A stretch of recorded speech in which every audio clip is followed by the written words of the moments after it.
எங்க ஒருத்தன் பாருங்களேன் ஃபோன் பேசிட்டு மூக்கு நல்லா நல்லா நோண்டுறான்டா.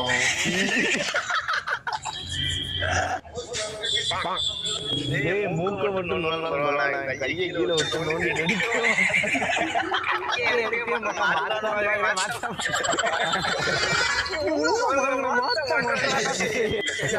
ஒருத்தர் நோண்டி நோண்டி வராது பாரு.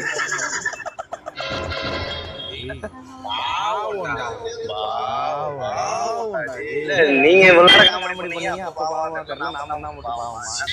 நாங்க சிரிச்சோம்னா வேற காரணம். அவரு பாவம் கால் முடியாம நொண்டி நொண்டி ஆனது போறாரு. அவரை பத்தி இழிவுபடுத்தி பேசுற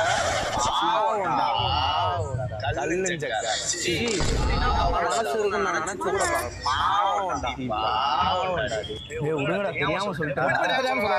அதே இடத்துல மாமனார் இருந்தா யோசிச்சு பாரு. நீ சிரிப்பையா? மாமனார் நான் இருப்பேன், என் மக்கள் தான் நான் இருப்பேன்.